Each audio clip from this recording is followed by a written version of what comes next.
bring them in. I am Alexa Mavroidis. I am the chair of the Disability Advisory Commission. Took over as chair just a couple of months ago, so not new to the commission, but new to this role. And I would like to welcome everyone. And do we want to do a round of introductions, starting with the other commissioners? Doris, do you want to yourself? I'm Doris Ray, and I'm commissioners. Is that you? I'm Susan Rice-Hacker.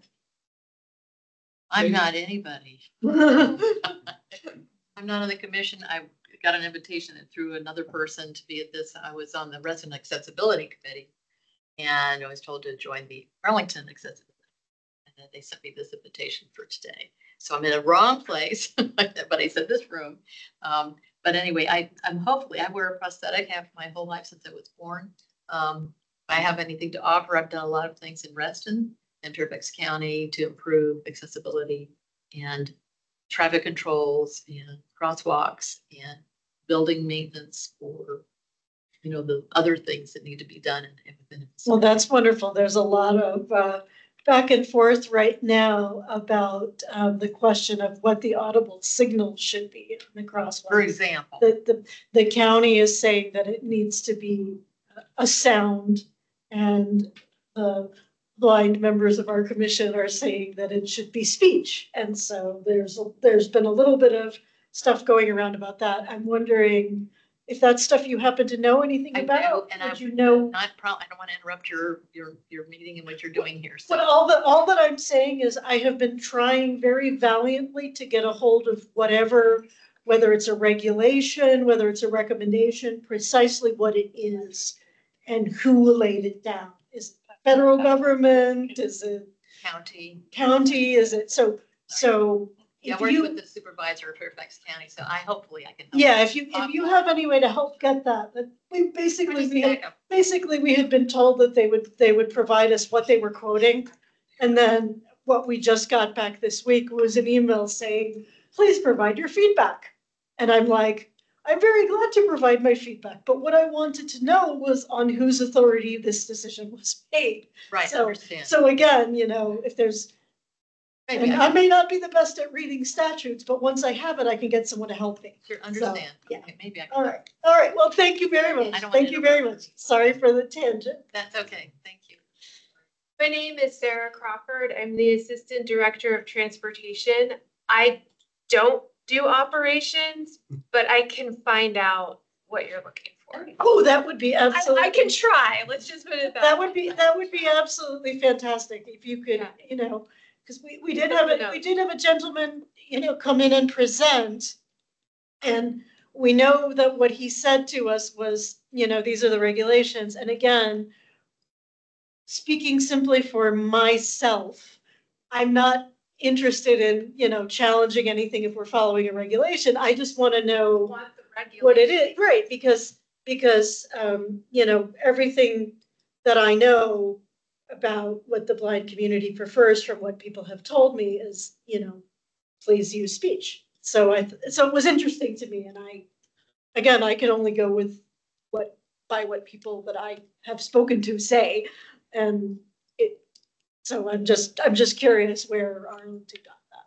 So, thank you.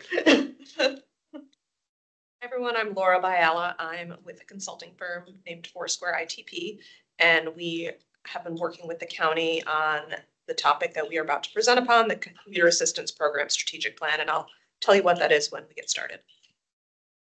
Hi, I'm Eric Valiant, and I'm with Arlington County Commuter Services, part of the presentation as well. All right, well, welcome, and thank you very much for coming to give us information. Can you repeat your last name? It translated it as D-I-E-T, and I don't know if that's... No, it's my name is Eric Valiant. Yeah, got it right. All right, so I don't believe we have anyone for public comment, since everyone has kind of introduced themselves and given a bit of background. So the first thing that we have on the agenda is Mr. Ballott's presentation. Is it Ballot or Balliot? Balliet, yes. Balliot, Yeah, or thank you. Balliot. Actually, I'll turn it over to Laura. She'll be the lead in the presenting, and I'll be assisting her as she goes through. Okay.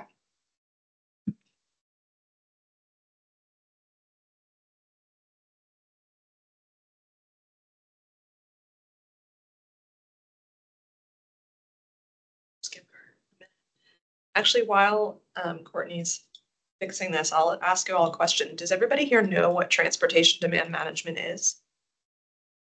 What is it? Transportation demand management, which is sometimes called TDM.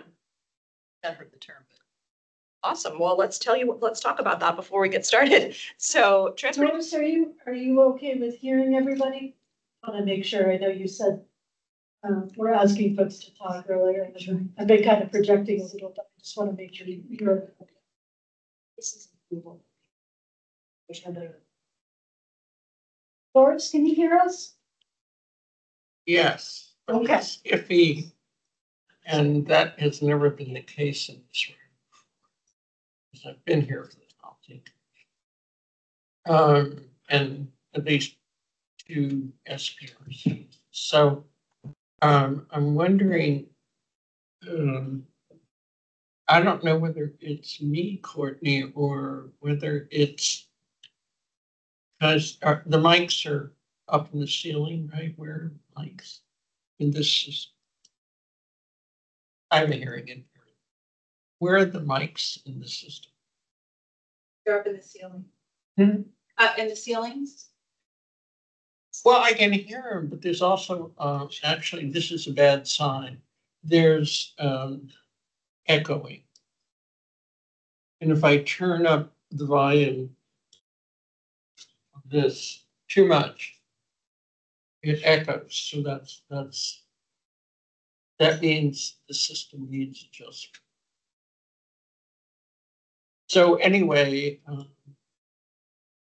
that's why I asked whether there were any no table. No, I don't think there are any table mics for us. Okay, so if I ask something stupid, you'll know that I wasn't there. Right now, I'm messing with this. And Just now, I'm very surprised. It could be my hearing. would it be helpful if I came and sat closer to you? No, just don't. I guess don't worry about it. I'll tell you if I don't understand. We Okay. can go in. Well, we're going to go ahead. Let's go back to what is transportation demand management. It is a term in the transportation industry that kind of helps. It's about helping people understand all the different ways that they can get around other than driving by car. So it's almost like the marketing arm of marketing/consulting arm of transportation. And for instance, and we'll go through this in detail, in Arlington County, there's a whole program called Arlington County Commuter Services, which works with employers so that employers can help their employees understand how they can get to work, in whether it's by transit, by carpooling, van pooling, biking, etc. They also do community events so that people who live in the community can understand all of these options. So transportation demand management is basically about increasing demand for modes of transportation other than driving alone. And that's what Can I ask you a question? Yeah. About that? What's the difference between that and mobility management? Well, do you want me to? Yeah, mobility management is generally, it's a term, it's not that different, I would say, Doris, but mobility management is generally a term that I hear when it's usually within, gosh, I'm struggling because it is very similar now that you mention it. Mobility management is about providing access to the whole suite of options. So it's, let's say a transit agency wants to get into quote unquote mobility management. They're providing transit services, they're providing potentially bike share, they're providing access to carpool matches. And so it's kind of similar, actually. Okay, so I think does that come out of the section 5310? money, or it's enhanced mobility? Right? Maybe there's another mobility management that you're talking about because TDM is not eligible for any of those formula funds, the 5310, 5311, 5307. It's all. No, I was trying to figure out when and Alexa, you were also on it too. There's something, there's a committee called the Access All Committee of the Transportation Planning Board down at COG. Yeah, I was on it for a while. And they were giving out enhanced mobility grants, and some of them were and it was federal money, but some of them were for mobility managers, like in Fairfax County. And they seem to be mostly the range of public transit, but also with options for human service paratransit, stuff like that. Yeah, I remember those grants. I don't Volunteer remember drivers, and things like that. So that's why I asked. Yeah, I because think that's the term that I'm familiar Yeah. with that relates to the disability community. Yeah, I think that the mobility management that you're talking about, Doris, is not the same mobility management that I was thinking about. So in that case, TDM is different than mobility management. Okay.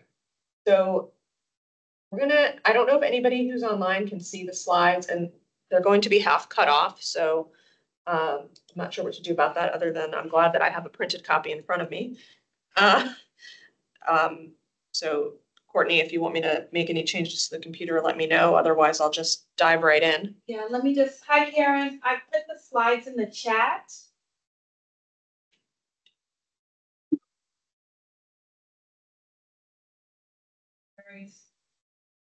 Hi, Karen. Can you hear us? Yeah, she's in the, She's in the what now? I'm communicating with them. Okay, great. Oh, I was just gonna say welcome, sorry. Go right ahead. Welcome, Karen. My name is Laura. I'm working with Arlington County Commuter Services on this commuter assistance program strategic plan that we're going to talk about tonight. So first of all, the commuter assistance program strategic plan is a requirement that every agency in the state or the Commonwealth that offers TDM services conducts a strategic plan every few years to talk about what their commuter assistance program is going to do over the next 5 or so years. The purpose of it is to assess the current program that's going on, and I'll explain what the current program is, how it's working, whether it's successful or not, and identify the needs of commuters. And you can't see it, but I put commuters in quotes on the slide because traditionally these programs have focused on commuters, but moving forward, we want to make sure that they're focused on commute trips, but also all other trips, making sure that people have all the tools they need to make good decisions, whether they're going to the store, to visit a friend, or to work. So is this, do you guys use Reach Ride or input to Reach Ride? DAC, the database, that is a community. And the program that they have, what is it? They have well, I know COG has a database called the ACT database. I don't know, unless it's something different that you're talking about, which. They could have renamed it by now. Yeah, I vaguely remember Reach Ride, but it was a while since I was on that. Well, so, you know, how it's taken off, what it looks like now, you know. Yeah, and let me. And commuter connections. This is so commuter connections is sort of the regional TDM program, and this is what we're talking about here is the Arlington specific TDM program. So there's definitely a lot of overlap. For example, commuter connections offers something called guaranteed ride home. Right. And Arlington's TDM program shares that information with people in Arlington to let them know that it's available to them, but it's actually operated by COG. So this plan that we're doing plans the services and resources that are needed over 5 years to maximize alternatives to single occupancy vehicles, which I already explained. And it also provides a basis for the county's funding requests to the state so that the county can say, yes, we have a plan for how we want to spend our money and the programs we want to implement over the next 5 years. And here's our request for state assistance to fund the program. Next slide. The plan development has started last August. We have been along the way obtaining feedback from ACCS, which is Arlington County Commuter Services, and other Arlington transportation staff. We've also held 2 sets of workshops with both internal stakeholders as well as external stakeholders. I think, Doris, you were at the first round of external stakeholder meetings, and we had folks on those meetings like from the Up in 311. Yes. Yeah. From the chambers of commerce, some of the business improvement districts, affordable housing, MWCOG, Northern Virginia Transportation Commission, and so forth. So what does ACCS offer? It offers a series of programs. The logos are on the screen, but I will read them. These all comprise Arlington County Commuter Services. So Arlington Transportation Partners, Arlington's Car Free Diet, CommuterPage.com, Capital Bike Share, the Commuter Stores, Commuter Direct, Bike Arlington, Walk Arlington, and the Mobility Lab. Those are all parts of the offerings of ACCS. There's also an organizational chart, and I believe this was sent to you. So if you all want to look at this after the fact, you're welcome to. But I'll describe what's the key parts of what's in it. There are 4 county staff members who work for ACCS. Eric is one of them. He is the Transportation Research and Site Plan Development Manager, and he's also managing this planning project. There's also a bureau chief, which is currently vacant. That was held by Jim Larson up until recently. There is a marketing director and program manager, if any of you know Bobby Greenberg. And then there's also a budget and finance specialist. And underneath those 4 staff, there are several consulting firms that operate the program. And they operate the program in, I guess, 6 key areas. First of all, they operate the Commuter Information Center, which is 728 Ride, or is that the number? 228 Ride. 228 Ride, where people can call in to get information about art, art bus, but also to obtain fare passes. And they also have commuter stores, as many of you might know, in 4 places throughout the county, as well as a mobile commuter store where they provide information to people on travel options, as well as sell fare media. And then there's also this kind of consultative portion of ACCS, Arlington Transportation Partners, which works directly with employers, with commercial properties, and with multifamily residential buildings to share the information. A group of folks that focus on promoting bicycling and pedestrianing. Oh, yeah. It's my 3rd presentation of the day. Hopefully I won't make any more mistakes. Bicycling and walking as a mode of transportation, as opposed to just for exercise. Mobility Lab, which conducts research, a variety of research programs related to transportation. There's also a site plan group that works with developers to make sure that the conditions that they've signed on, that they said when they got their permit to develop and they said they would have a bike room, or they said they'd have bike parking, that group goes out and makes sure that they have been complying with those requirements. And then also there's a group that oversees the Capital Bike Share program in the county. So I'm going to go through these next few slides pretty quickly because I feel like I've touched on it a lot already. But the next few slides talk about what the program does today. So the business-to-business outreach, as I mentioned, works with residential buildings, schools, hotels, employers, and they provide a variety of services, including benefits assistance, transit benefits assistance, so helping employers to provide pre-tax transit benefits to their employees. They have a recognition program to reward organizations that have participated in the program. They do a lot of customized marketing materials and collateral, resource guides to inform people about how to take different modes, and various events and workshops. They'll set up shop in a large employer's lunchroom, for example, and provide information to them up in a lobby of a residential building, things like that. That's the business-to-business outreach. I also talked a little bit about site plan assistance, what they do there in terms of monitoring implementation over time of their site plan requirements. So is that the people who come to SPRC meetings? Yes, so that's where some of the site plans do go through that process to get approval. And there are a set of standard site plan conditions that when the county does make an approval of a new development, and some of those conditions apply to our area, as Laura mentioned, They have requirements for secure bike parking for the employees or for the residents of the building. There's also visitor bike parking that's created around the development and items like that. So yes, you'll see a lot of that at SPRC and areas like that. They also do a lot of marketing, so lots of web information on the websites, online videos, advertisements, social media, community events, and so forth. So kind of marketing out to the general population in Arlington. And then, as I mentioned, they do commuter and traveler support, so that information line, the 228 ride, as well as the fare pass sales and information at the commuter stores. And also there's the ability to go online and order fare passes or order information about transportation, and this program provides that to people. Research and reporting, I mentioned that Mobility Lab conducts research, so they oversee surveys such as the State of the Commute Survey, which is done through COG, but also Arlington does an additional amount of research on that to get more detailed information about Arlington commuters, as well as some other surveys, the Household Travel Survey and the Arlington Resident Travel Survey. And then finally, there is the Bike Ped and Capital Bike Share Program, which promotes opportunities for biking and walking, as well as kind of plans for future capital bike share stations, make sure that operations are working well, and overseeing the vendor that provides that service. So I'll talk briefly about the impacts that ACCS has had.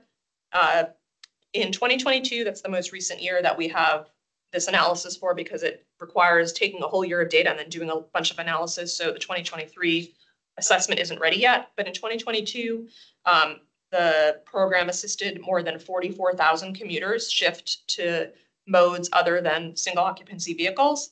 And those commuters together eliminated 37,000 daily vehicle trips and 644,000 daily vehicle miles traveled.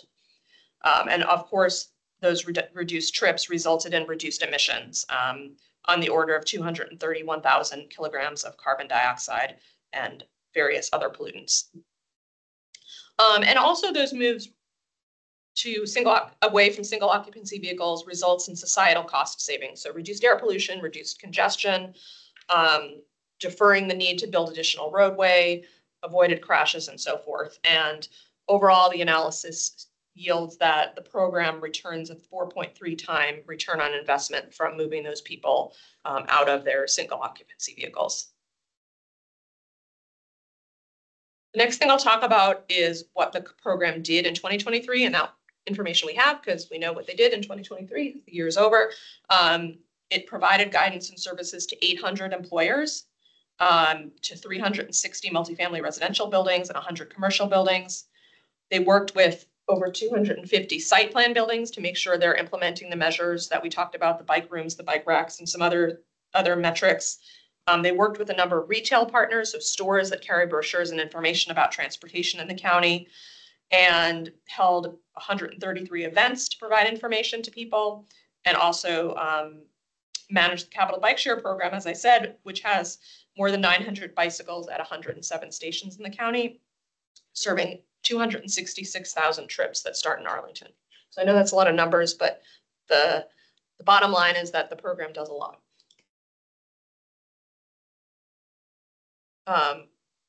More about performance in 2023, and then I'm almost done with that. The commuter stores sold quite a few fare pass products in 2023, over 100,000, and they sell not only for transit but also for Star and the iRide student smart trip cards at those locations. And those stores also serve 300,000 visitors, so people who are not necessarily buying something but going in for some information. There's Commuter Direct, which is where people can call in or buy online transit passes, and they sold 325,000 fare passes. There's also that call-in center, which fielded a lot of phone calls, about 20,000. And then the distribution center that ACCS oversees distributes lots of information, close to 200,000 brochures and other collateral that have been sent out to folks requesting it. And they also work with ART, with the bus, to install information at bus stops and change out the bus stop signs when things change. So those are all the things that the program does. Any questions before we get into the plan? I have a question that, again, if I'm being too nitpicky, just let me know.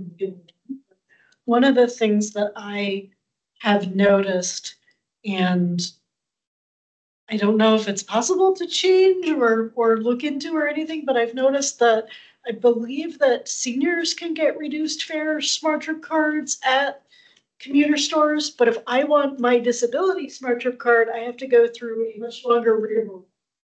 Who's responsible for that and why is it like that?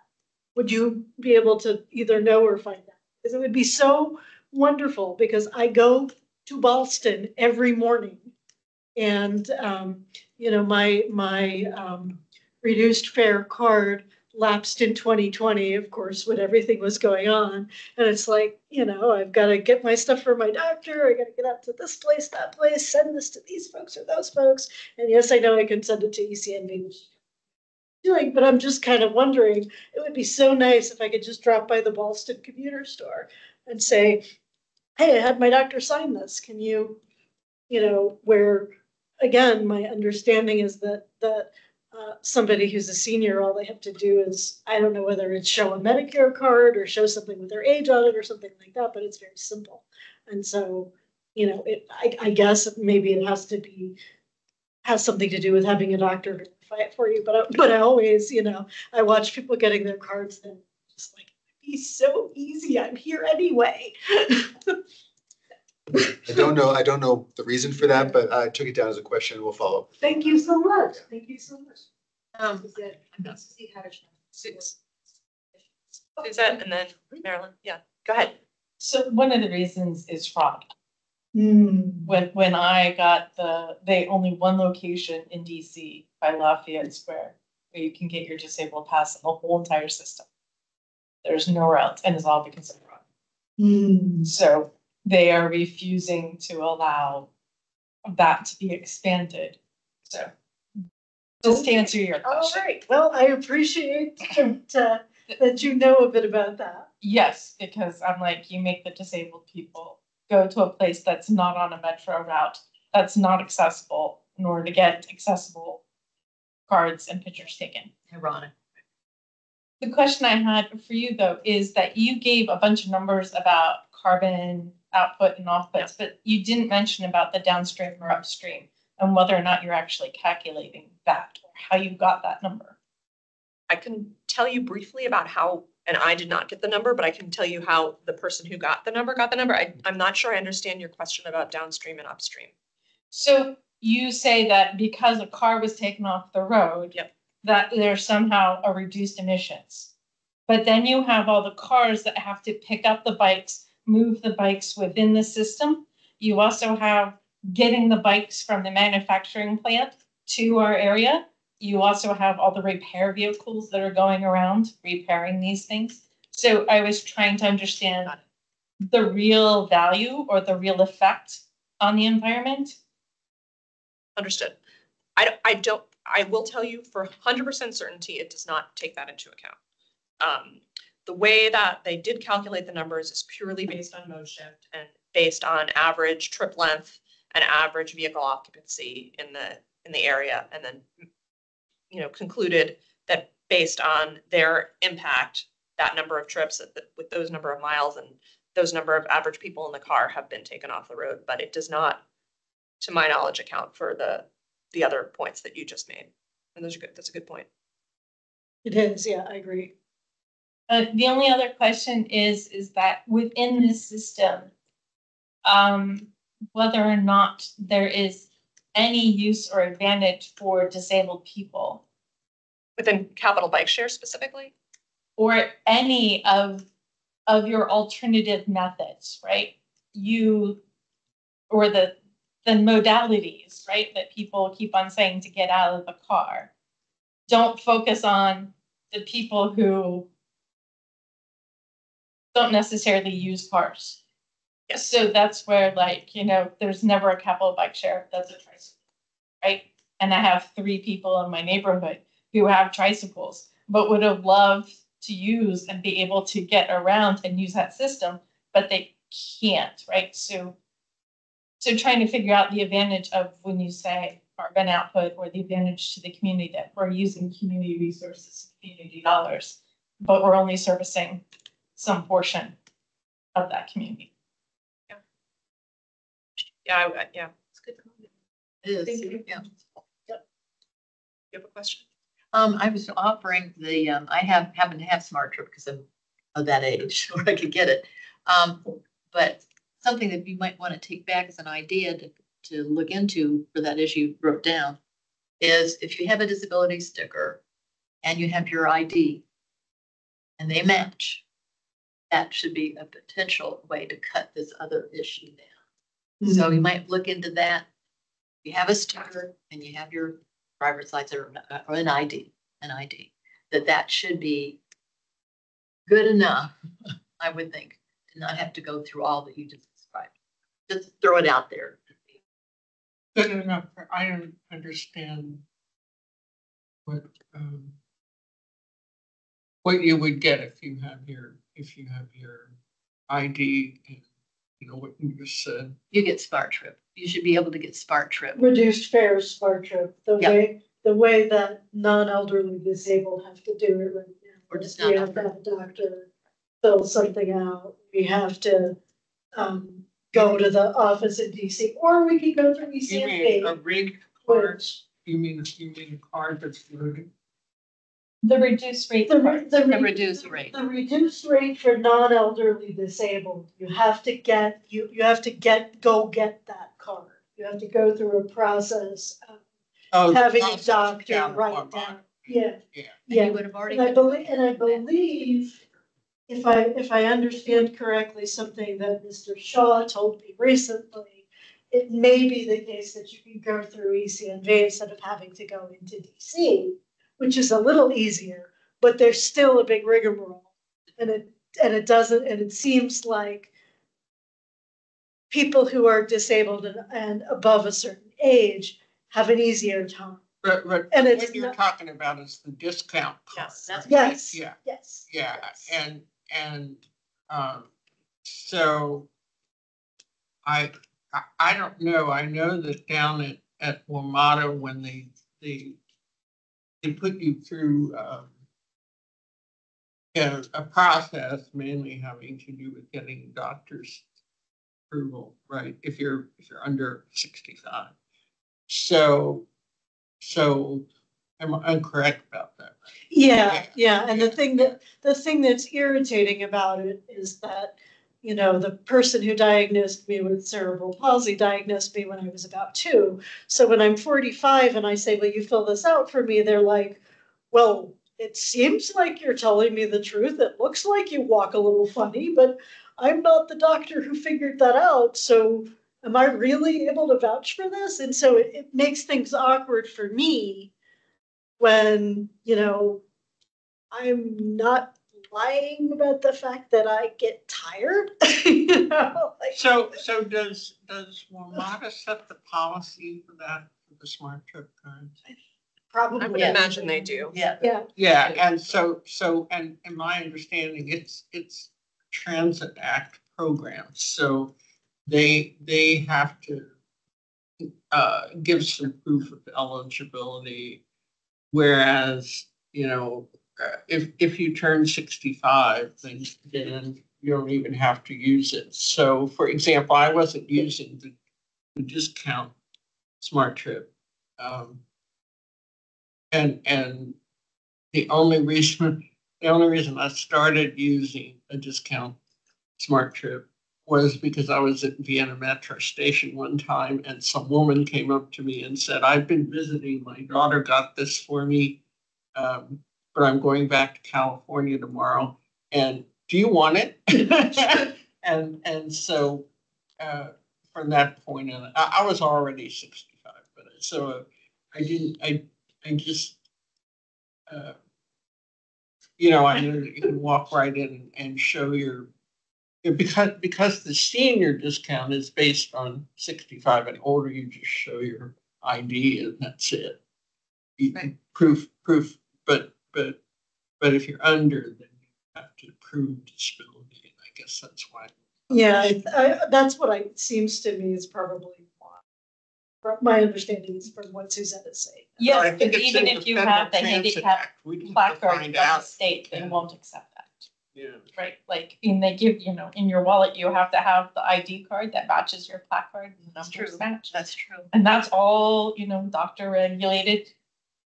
The transit system here won't accept that as, Because your ID doesn't show that you have this. no, that does, because that's the handicap placard. I think this is low hanging fruit. If you would like for me to write I'm really good at writing letters and making things happen. I'd be happy to volunteer. Over to you guys, but oh my goodness, this is low hanging fruit. It's so wrong. It's so wrong. I'd be happy to help. But the I'm not on the odd thing- commission, the but I'd odd be thing happy to write is, a letter. If you're in the Metro Access program and you tell them, or they decide that you're a contingent user of Metro Access, not a what is it called? And there's the permanent user, so they make them pay extra for Metro Access anyway. But if you're a permanent user, you know you're in there and you can't avail yourself of the free. You know, if you're in Metro Access, you can get a free ride unless you on all transit, right? Everybody honors that, right? All the systems aren't in. I believe so. No, I don't know the answer to that. I know Metro does. I don't know Metro about the other does. systems. And the bus and the But metro. ART The whole bus metro. Yeah, the whole Metro, but does The whole our Metro discount. all the others? I don't Does know. ART bus honor the discount? Yes, We can They do. look I in. think they do. they do. Believe I've me. used, yes. Um, Alexa, how much time do we have left on this section? Because I'm thinking I might, if it's okay with you all, just go right into our recommendations, skip some of the other background information. Oh, I wanted to ask two other questions. Sure. Okay, so are you guys responsible for the digital next bus videos that are downstairs in this building? Yes, the what we call them transit displays or transportation information displays. Yes, we are. Okay, so what I wanted to say to you is they're not accessible to people. And there's no speech. Okay. And I think that violates the ADA. Because I use the bus like Alexa all the time, and I have to squint. Luckily, I can read it, but these days I cannot read those signs down there. There's no speech. Okay. Understood. Did you say you had another question as well? I think I did, but I don't remember. Okay. Okay, so do we want to go through Yeah, the whole background, or can we skip to the recommendations? How do you guys feel? Skip to it. Click away, even though only half of the screen is there anyway. Oh, I know what it was. At the commuter stores, do you have alternative formats of schedules and other information on demand? On demand, I don't, Braille, large print, yeah, or audio? these are all good questions. I don't know myself, and I'm shaking heads, so the answer seems to be no. But we'll take this back as well to talk through with our folks who handle the commuter stores. Yeah, it would be nice to know that. And yeah, we'll follow up with you just as far as what we do offer and what we could be offering going forward. Thanks. I just wanted to get that over with. No, that's very helpful. Thank you. Okay, so I'll start talking about the recommendations. We've organized them into 6 areas. Recommendations related to the business-to-business outreach, to marketing and promotion, to commuter and traveler support, to the innovation planning and research part to site plans and also to art and CABI support, capital bike share, that is. And I'll just highlight a few of the key highlights, I would say. The first is to rebrand ACCS and refocus it to be inclusive of all trips, not just commuter trips, which I hinted at earlier. To update and consolidate branding and websites, there's a lot of different websites that comprise ACCS and a lot of different brands. And so trying to make things easier for people to understand. Not at the exclusion of people who are currently reached out to through ACCS, but expand the focus on equity populations, specifically minorities and people of color, both on the employee side, so working with employers that employ a lot of shift workers that maybe are not the 9-to-5 employees, as well as multifamily residential buildings that are more on the affordable side, either affordable housing or sort of the lower cost. Not that ACCS doesn't do that today, but making an extra effort to reach those populations in the future. Another key recommendation is performance reporting. ACCS collects myriad of data, and it's a little bit non-centralized. And so we have recommendations about centralizing the data collection to better track the performance of the program. Another key highlight is stronger collaboration between TDM and transit. TDM is basically one of the main marketing arms of transit. And while they kind of work together, we think there could be some better collaboration. A streamlined site plan oversight process. Without getting into specifics, there's a lot of different parts of ACCS that all focus on site plan review, and we think it can be consolidated, and which would not only be more efficient, but also would be easier for the developers to have sort of one point of contact at the county. Right now, they sometimes have several. And then lastly, developing a plan for resiliency of funding. Right now, almost all of the funding for ACCS comes out of a program called CMAQ, which stands for Congestion Mitigation and Air Quality funding. And it, as I'm sure will come as no surprise, it's never a good idea to have all your eggs in one basket. So trying to figure out a way to find other funding sources so that it's not so reliant on one program. So I'm about to go into some more specific recommendations, but one thing I do want to point out is you're going to hear about a lot of recommendations. It's going to sound like, oh my gosh, this is going to make the program so much bigger. It's not. We believe that all of these recommendations can be implemented within the existing budget that ACCS has, with some cost savings here and there. Some of the recommendations actually will reduce costs, some will increase costs, and so can't all be done tomorrow, but over the 5 years of the plan. Let's go into some more specifics. Not sure why I'm doing this. Okay, so on the business to business side, we have a few recommendations. First of all, develop some more partnerships to get to people who are in a position to make a change. So that means when somebody moves to a new home or when somebody starts a new job, that's when they're in a great position to reconsider their options for transportation. So working with commercial and residential realtors, as well as working with HR, human resources at the employers to get transportation options involved in the onboarding process. On the employer end, working on expanding the transit benefit program. Right now, a lot of the employers that offer the transit benefit program, which is, if you don't know, it's employees can put aside money pre-tax and have it put into a smart trip card or some other transit fare. And also sometimes employers will give money to them to use for transit, that program, but it's typically been focused on office workers. So expanding that focus to provide that to retail, restaurant, non-office workers. On the residential side, as I mentioned, expanding programming to more affordable housing. On hotels, right now, there are a number of hotels in the county that ACCS works with, but we're suggesting that they coordinate having one designated point of contact for the hotels, because the hotels have specific needs. First of all, they have workers with very, non-traditional shifts, and also they have visitors, and trying to make sure the hotels understand how they can give their visitors information about traveling around. Schools, right now, ACCS works with Arlington Public Schools, but treats them as employers, so helping the employees, the teachers, get to school in different ways, but expanding that to work with the students and families. And that's generally all the recommendations on the business to business side.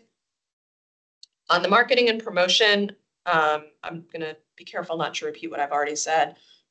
The first two are, want to evaluate and update the social media strategy. That's been we're seeing that as a need, that there needs to be a little bit more engagement on social media and a little bit more dynamic messaging to kind of get people's attention and catch them at different points when they might be at a point to make a decision. Focusing on more marketing campaigns. Traditionally, ACCS's marketing campaign has been, I'm sure you've heard of it, the car-free diet, where people make a pledge to take at least one trip a week on a mode other than driving, but maybe expanding that to some more campaigns like commuter challenges, or, you know, try biking, or things that will encourage people to try other modes. And another recommendation on the marketing side is to kind of work with some of the people that are involved in the low fare pilot and community partner programs. So if you don't know, there's some low fare programs that are being geared toward low income individuals, as well as people who are participants in the community partner program, which is part of Capital Bike Share. So reaching out to the people that are involved in that to provide more opportunities for those people. And then lastly, right now the marketing program within ACCS is a bit spread out across the organizational chart. So we're suggesting that it be consolidated to make sure that there's consistent messaging across all the programs. I know a lot of this is sort of inside baseball, but we're sort of wanted to share with you and all the commissions that we're going to be meeting with the kind of the breadth of the recommendations. Moving on to commuter and traveler support. We are suggesting that the call center menu and branding be simplified. It's a little bit confusing when one calls in to understand what the different options are. And then reevaluating the commuter information center, that call-in center, and the commuter stores with respect to current traveler needs. The offerings of the call-in center and the commuter stores really hasn't been looked at in a long time, really certainly since COVID, and making sure that those, and you're giving us some great ideas for them, making sure that they're serving the needs of people. And then also reevaluating the breadth of brochure distribution. For example, one can go online and request a map and schedule of an art route, but you can also request a map and schedule of a ride-on route in Montgomery County. And that's just a lot of inventory for the distribution center to have to manage. And with schedules changing all the time, we're wondering whether it makes sense for Arlington to be providing such a broad array of brochures. I'd like to just interject here to say, I'm curious from this group's perspective, the advantage of having paper products versus digital products. If there is a preference or if things are moving in a certain way for the disability community, I was just curious to get your thoughts on what you find useful, what you prefer. For me, the paper products are useless because it doesn't point out the handicapped accessibility entrances, exits, or bus routes, right? So there's no highlighting of saying, hey, this is a really good stop, right? Versus, hey, this is not a really good place for you to drop off. And for tourists or whatever else, it doesn't help in that kind of dynamic of providing the information. And there's no way to get that information within the system. So that's not available paper or virtual or electronic. Yes, right. Yeah. Right. And it's interesting for me is the fact that when you go to the different stations, how many, even the people who work within the system, like, can't tell you, you know. And then in terms of like the floating bus stops that we're starting to do, and they dump the wheelchairs right in the middle of the road, and you have 4-foot tall bushes, and then knowing. So those are the kinds of things that. Thank you.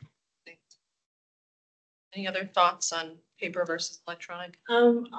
I'm personally very digital, but I do think that it's important to make sure that anything that's digital is broadly accessible.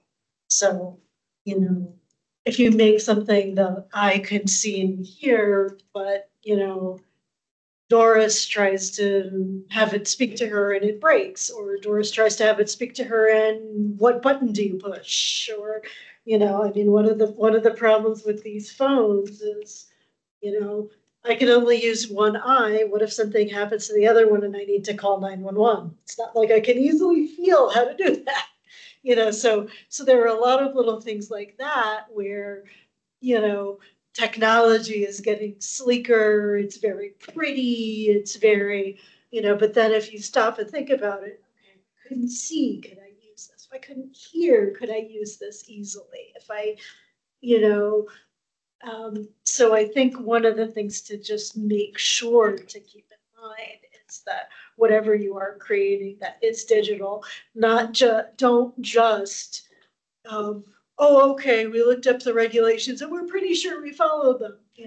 Have a blind person try to use this. Have a deaf person try to use this. Have somebody tell you, well, I got it to work, but it was so bloody awkward that I couldn't, Basically let people fuss at you, because if you let people fuss at you, you'll know what to fix. Use the 4 things: can't walk, can't talk, can't hear, can't see. Yep. Look at all of those things. Kind of as a criteria that helps. It might help. The other one are things easy to reach. There's something that I could reach, that a 7-foot tall person could reach, that Suzette could also reach. Sometimes people just put something somewhere and they think, oh, somebody could reach it, and they don't realize that the person is, having to pull their footrests off to try and get there.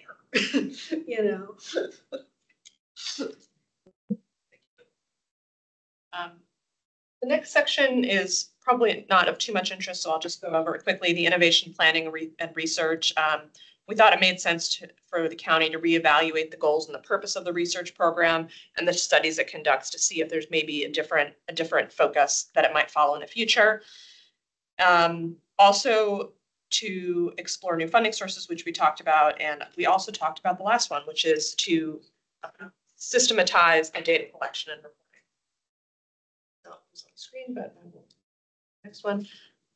Almost there. TDM for site plans. I think I mentioned streamlining the responsibilities so it's easier for developers to work with, and also the developers also not only do they have to, if they have site plan conditions, comply with the site plan conditions, but they also have to provide financial contributions to the county. And right now it's a bit of a complex internal process to collect those payments. So streamlining that to make it simpler. Don't want to spend too much money to get money, right? What are the payments for? As part of the site plan requirements, the site plans have to make what we call a TDM contribution, and it is used to generally support the ACCS programs and services that we provide. Sometimes it can be directed at that specific building, but generally it's for just broadly the services that we provide. And so it's one of our few other funding sources that, like Laura mentioned earlier, funding mostly comes from one main source. This is one other source that has been growing over time as new site plans are approved. One of a couple of things that I was wondering about. So you're operating the Art Bus information, call-in service, right? Yes. Yeah. So what are its hours? I believe it is, I want to say 7 to 7. No, it's 11 hours only, so that can't be right. Maybe it's 7 to 6, 7 a.m. to 6 p.m. That might be it. Okay. Certainly not all the hours that Art is operating. Okay, so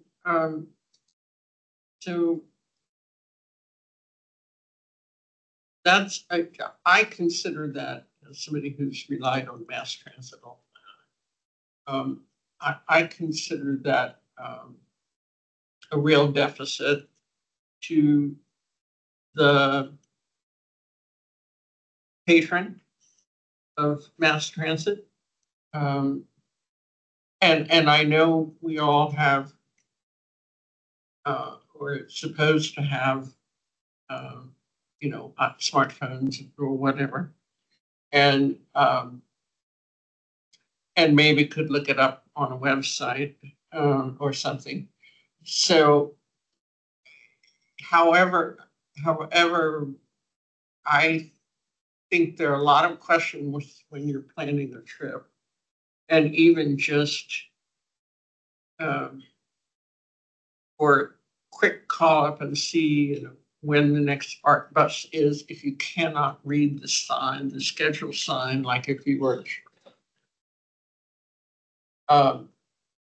So I think there need to be alternatives. Do you guys what does somebody do if they want to plan a trip or find out what the bus schedule is due after their call-in service stops? Yeah, I imagine folks are being steered towards our websites then at that point. Just because, yeah, we. Is there a website of trip planning? Oh, yeah. Yes. Yeah. Okay. So on that score, you know that the Department of Justice has issued a final regulation on accessibility of website content and mobile apps, right? Okay. Okay, so it will be the law of the land, just like the standards for physical access to buildings, sidewalks, and the rest. Okay, so and it is, these regulations are Title II regulations, and they apply to local and state government.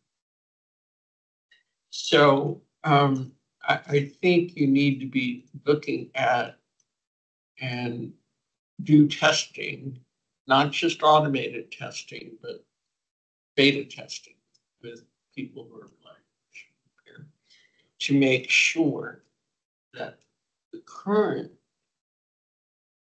website is accessible.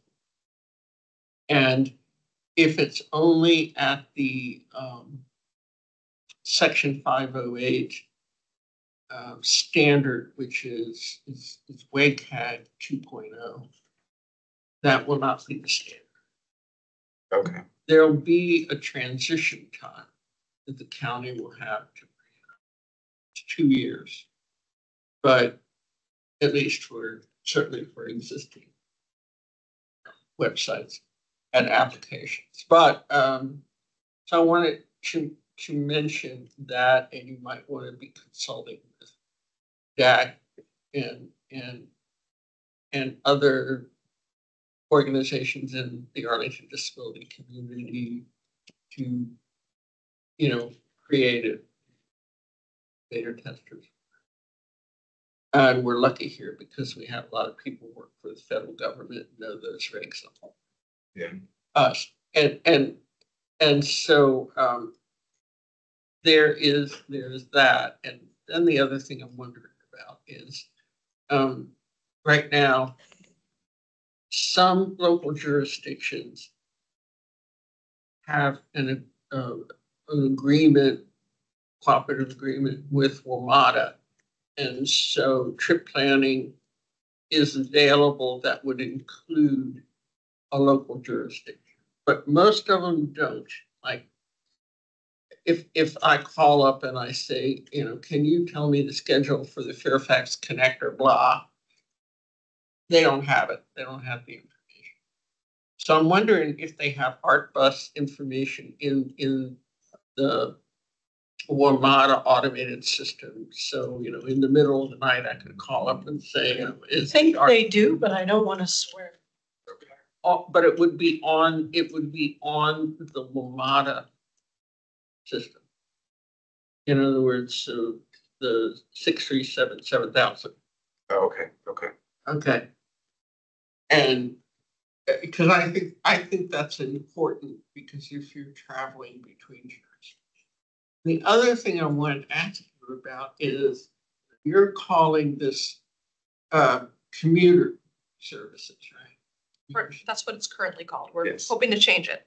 Yes. Oh, okay, because I was going to say that to my knowledge, commuter service is like the limited stop buses that run from Arlington out to Baldwin County and Leesburg and various places have been stopped. Okay. That's what I think of as commuter service. I believe Karen has her hand up. Hi, everybody. I just wanted to go back to Doris's comment. Thank you so much for talking about Title II and the website content accessibility. And for our colleagues who are here tonight, please also remember it includes surveys. Surveys are just infamously inaccessible for folks with vision and motor challenges. So I don't want to name names, but there was a survey that we had seen that asked folks to order priorities, and there were either 8 or 12 choices in a list, and that's clearly not accessible. So it's super important to gather that feedback from the community, but those surveys really need to be accessible. Thank you. Thank you. Very seconded. I have heard quite a few earfuls about that survey. So really think about, what you're asking people. Are you asking it clearly? Are you giving them a chance to tell you if they actually have some serious concern that you haven't thought of, those sorts of things. Are you all the ones that are in charge of the promotion of the free days, the free transit days? Or is that a different division or a different? We, at ACCS, we do help with the marketing of the ART transit system. So we do, if they are doing things like any kind of free transit days or something like that, we are involved in helping promote that and market that. But it would only just be for arts, art, things like that. Do you have the statistics on how beneficial or how the cost of those free days, is that a part out of curiosity? That would be our transit division, but they should have that data. We have ridership data for all transit services. Is there some particular, are you just wondering how effective those motions are, or? So as a bus rider regularly, there's two things that I noticed that I didn't know if your statistic capture it, is the number of people who don't pay for rides. Yes. Okay. And then the fact that your ride stations aren't accessible.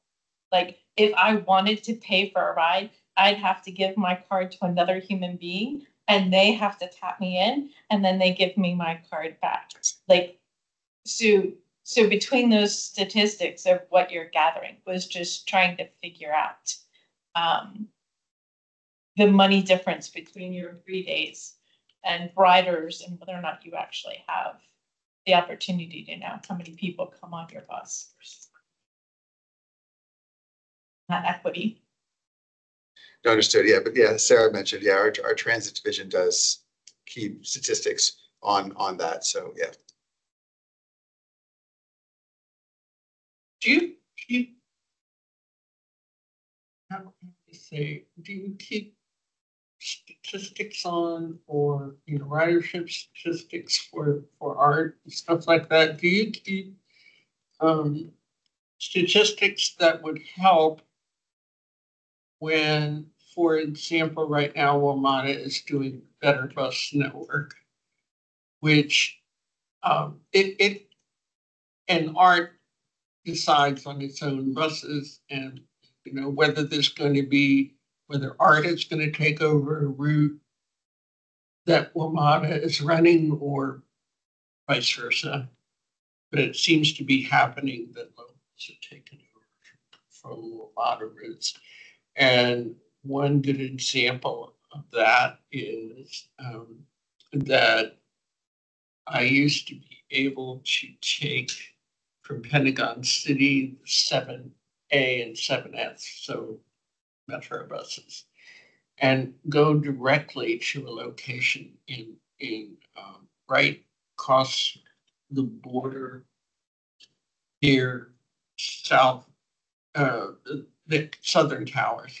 I used to be able to take that bus all the way to a location up North Beauregard, going to, completing up North Beauregard. Instead, the city of Alexandria took over the route. So this is not complaint necessarily against you guys, but it's a problem that it makes for our commuters. Like if you're picking up a bus, we have to pick up the 7A or 7F at Arlington Transit Station, and you want to go to the location that I'm thinking about, which is right past March Center, on Garden. So the way the new better so-called better bus service works is that I have to ride the 7A and 7F to Southern Towers, and instead of continuing on the damn bus, I have to transfer, not to stand there and wait for the transfer. You know, the bus that's coming from Pentagon City, or I have to make a point to go to Pentagon City Metro. I mean, not Pentagon Metro, and get the -35. It drives me nuts. I don't think the planners think about what that's a marketing sign for people who ride the bus every day and rely on it. It means what it means to me is that the planners don't think about what those buses are connecting and not connecting. And when you force somebody to do a transfer, it'll deter them from using the bus. You know? Yeah, no, understood. No. But so are you guys involved in that whole process? At least providing data for it? So our transit bureau does collect the data and provides that data to WMATA, and we also use it as well. But the challenge that you're describing is when WMATA no longer runs routes and the locality has to pick it up. Typically, routes are not run across localities by the local transit provider. That's a role that WMATA plays regionally for bus service. Mm-hmm. And you just described the exact situation that results, which really impacts the riders negatively.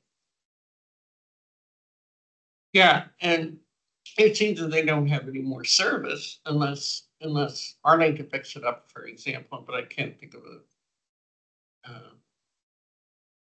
Yeah, but right now. Think of one, but there are some. Or you know, then they force you into a transfer. So there can be any number of consequences. Like up where I live in Beaumont, I have to take a WMATA bus to Courthouse to get on the subway to go to Vienna, because there's no ARC bus. And actually, I made this comment long ago when the former head of transit here in Arlington was holding, bus redesign hearings with the public, and we cannot go directly from my house, right at like Manchester and 50 directly to East Falls Church. We have to, either go up all the way to Sarah, transfer to the bus, or we have to come all the way to Cornell. Doesn't make sense. Question about that is there any way that you can go outside the regular transportation parameters that you have, where you could use Uber, but it would be Uber-like? I know that I know people that take and order a special Uber to go from. Oh, I've done that all my life, but why should I spend the extra money? Well, that's where I'm heading, though, is that there's got to be some other way. I have to use 2 buses to get to Boston. Well, I guess my only point is that that is expensive. You're using an Uber, but if it's sponsored by ACCS or something else, or WMATA, then if there's a way to discount it right down to what it would cost you, not that by bus, but something else in between that would get rid of this transfer process that goes one place and then has to go over here, go over there. And people that don't have a disability just don't know. So it seems to me that, you know, there's things here that could, if it was possible. I mean, not talking about tomorrow, but some other dialogue, I don't know, that would just include go outside the. That is something that our transit division, I guess, this is a lot of this conversation relates to our transit bureau. Right. They will be conducting a micro transit study, which I think gets at what you're describing, which Okay. is something that it's kind of like a shared ride. You may share the micro transit with others, but it takes you from point A to point B. Right. Without all. Yeah, I know they were. No, there was a- actually, up where I live, there was a bus, well, it didn't take me to the metro stations, okay? But it could, like, if I go if I say Colmar in Falls Church, then Carlin and 7. Yes. Okay, so I could go behind my condo and take the 16C, but people in Wisdom, including our transit reps on the WMATA board, in their lovely ignorance, get rid of the 16C. It's been a long time since I, you know, it just made it not, it was much more convenient for people living on Carlin Springs to get on, you know, that was a regular bus. I could get on it and go up to Colmar, which is where the closest Safeway and stuff like that. It just doesn't make sense. But what I'm hearing is if you had that opportunity and they were working on something, would that help you? Would help you if you had an affordable way to go from point A to B. Well, sure, but why can't I just do it on bus service? I don't understand why. Well, sounds like that's not working right now. I was just thinking. It's not working with me. Yeah, that's not working. It's not working. It's Right. not me. Yeah. It's the routes. Okay. Right. I And understand. again, Yeah. you know, I don't know why there isn't art bus service that serves the Carlin Springs, Vermont area. So should we just have one more slide? Yeah, let's just go Okay. right to the next. Yeah, I'm just saying that's. Yeah, good idea. Yeah. It was Fine. Arlington to make that decision, not to put bus service. Not Vermont. I mean, WMATA cut back its bus service, but then in response, our bus was increasing, but they never considered that. Doris is getting a bit late, so why don't we let these lovely folks finish their presentation? Yeah, we just have one slide, which is just our next step. So we're having presentations with a bunch of the commissions. With you today, we're meeting with the Transportation Commission in a couple weeks. I guess that's next week. In September, we're meeting with the Joint Bike Ped Advisory Committee and the Transit Advisory Committee because they don't have meetings over the summer. And we were too late to make their very early June meetings. So we're going to be finalizing the strategic plan. We'll incorporate input that we get from these committees, and then we'll bring it to the county board for their approval in September or October, and then submit it to DRPT in November.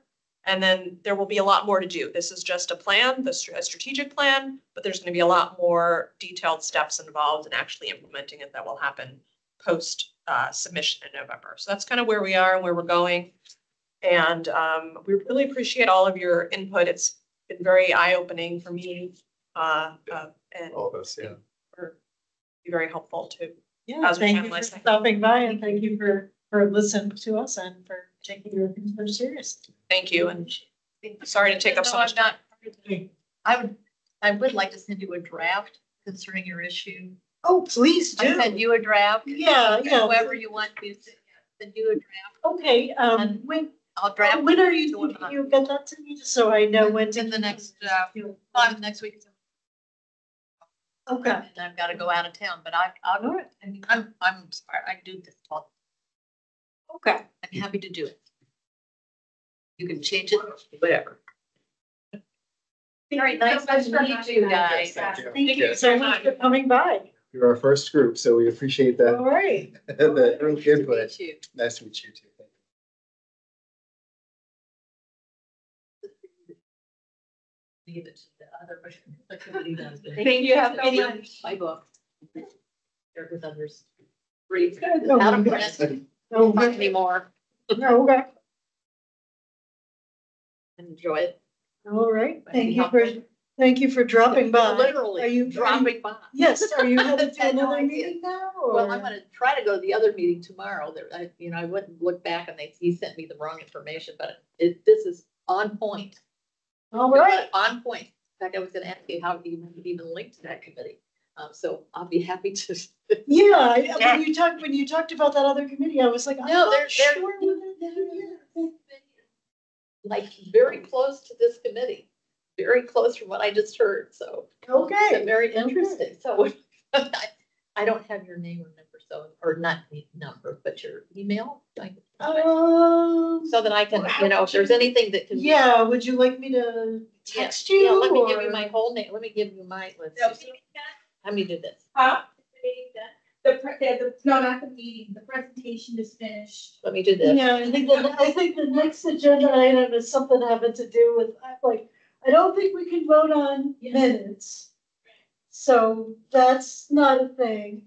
I don't really have much of a chair's report. All I was gonna say is, that I had been trying to talk to the county folks about that thing with the crosswalk signals. And, they did send around an email that said, give us feedback, but not much beyond that. So I was going to talk a little bit about that, but that's really much I have to say beyond that. So.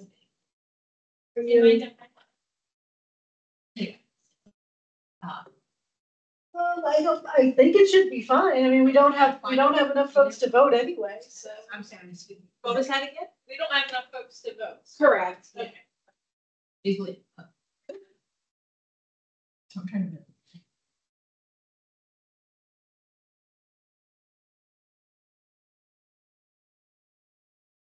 Let me show you this. I just wanted to say hi, you guys.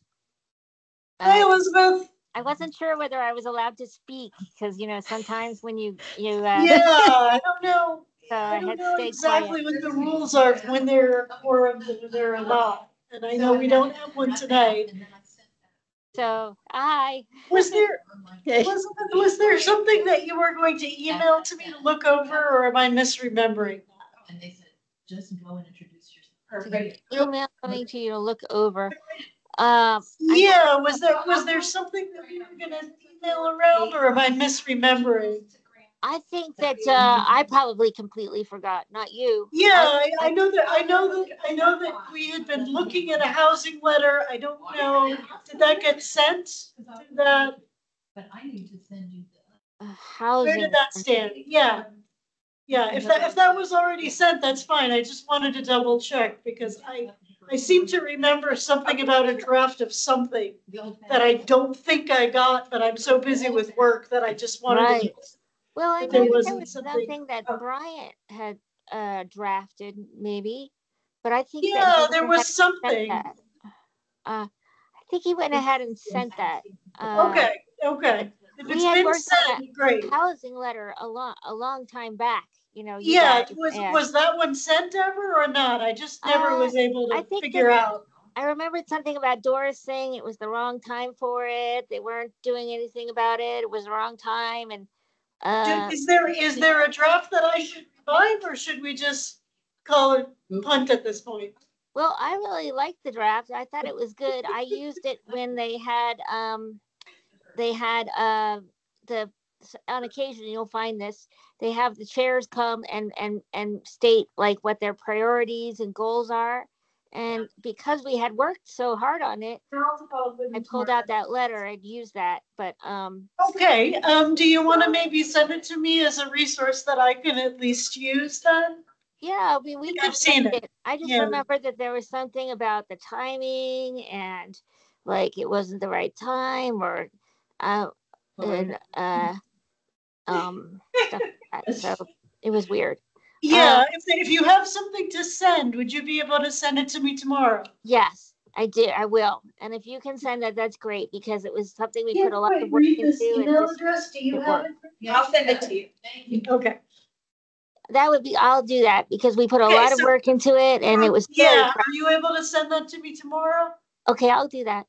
Okay, thank you. Yeah. Are we not meeting any? Everybody else left. My understanding is that since there were only 3 of us, that wasn't enough to vote on the minutes. So what Well, we remained? can't take any. So where is everybody else? They didn't even respond to Courtney, which makes me kind of mad. I So, mean, it's I have a- basic stuff. Yeah, so one thing, the May minutes, I had it, since I didn't come, I had an issue trying to access them, so I'm not done with them. So it kind of worked out good. So next month I'll have the May minutes. But that was gonna be my question. I think, if people are not responding, it seems like, the practice has been regardless, the meeting will continue. So I don't know if you still want me to continue to ask who's gonna attend the meeting? Is that helpful? I mean, Some commissions are just like, yeah, we're just gonna meet. and yeah, that's- I and mean, that's perfectly fine. what I don't know is what's needed from me at this point, given that folks aren't showing up. Because, I mean, I'm still, adjusting to my new job, so I don't know. And it was people that used to show up all the time, like Duncan and Brian and Without. Hold on, there's 2 people talking at the same time. Doris, could you repeat what you just said? I couldn't hear you. Okay, and I would appreciate too, because like for 5 minutes here, I had no idea what was going on. Because everybody was talking all. But anyway, what I was asking is sometimes when there's not a quorum, you can check on information items, you just can't take votes. But but I did just want to tell you all that and ask something of you all.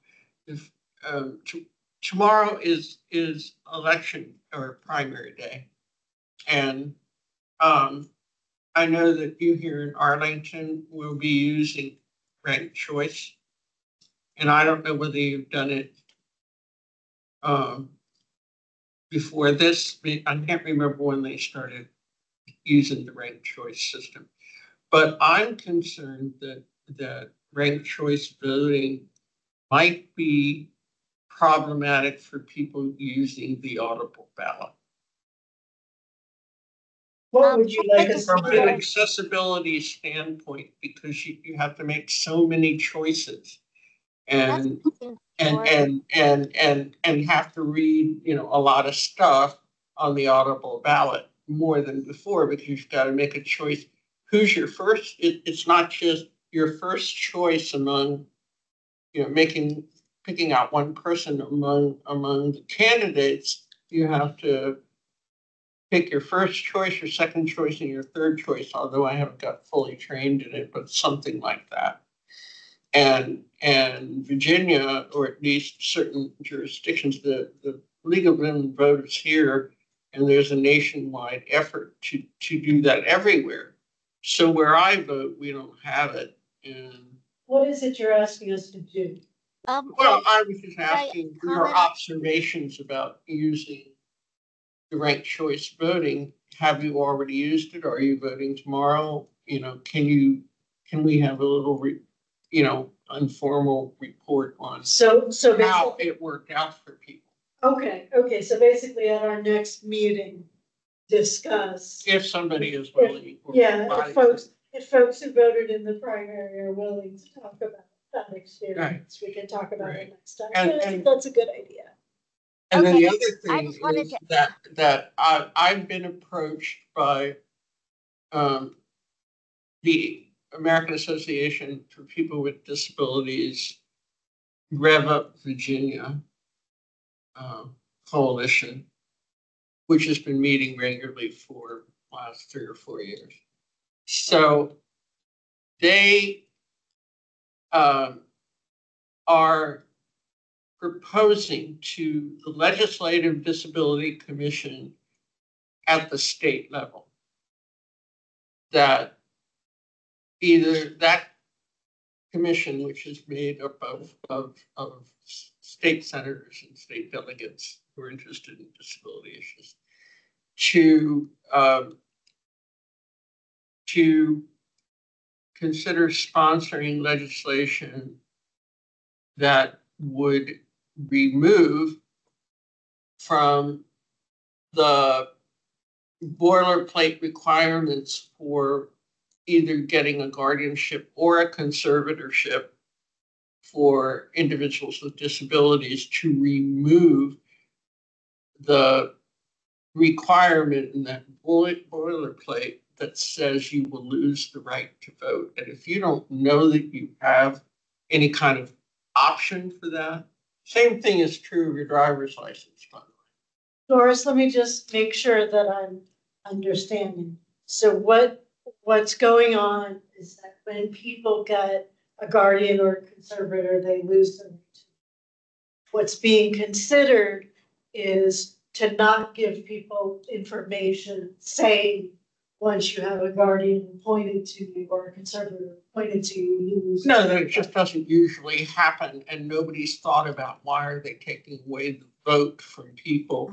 Like, a lot of people have thought about that. Why are they taking away the vote? But Doris, what I'm trying to ask is, are we fighting for legislation to allow these folks to vote? Or to remove the requirement from the code of Virginia and from the boilerplate that attorneys use to prepare a draft of a guardianship. But when you say removing it from the boilerplate, it's automatically in there unless you know to ask your attorney. It's called plenary guardianship.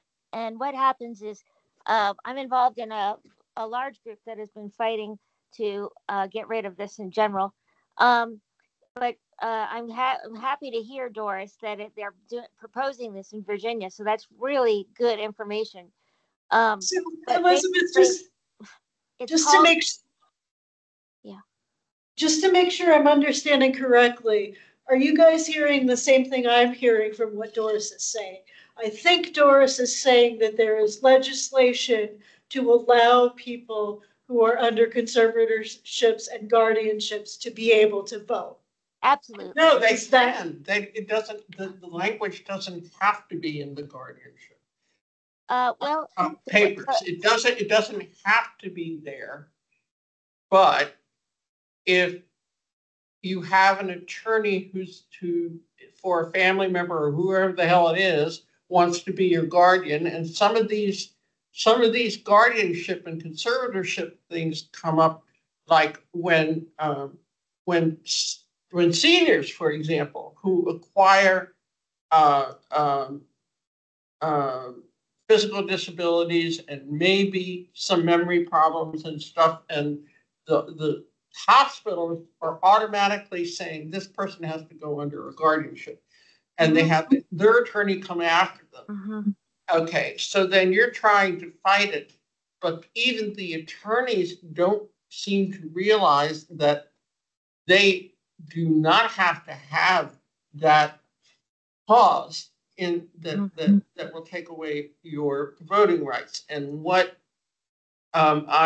the reason I brought this up is, since we don't have a voting quorum, maybe at the next meeting there's this sign-on letter that has gone to the Disability Commission from Rev Up, but that they told me we can add the signature, or add the Arlington County Disability Advisory Commission as a signatory to that letter requesting. Can you send that letter around? So I will I'll send it around, and all I'm asking is that we might take it up at the next meeting, whenever the next meeting is. That'd be great. And actually, I work on this issue a lot nationally, and I have all sorts of resources I could bring in about what the state can and can't allow. When Doris first mentioned it, I thought that Virginia must have been in the dark ages, where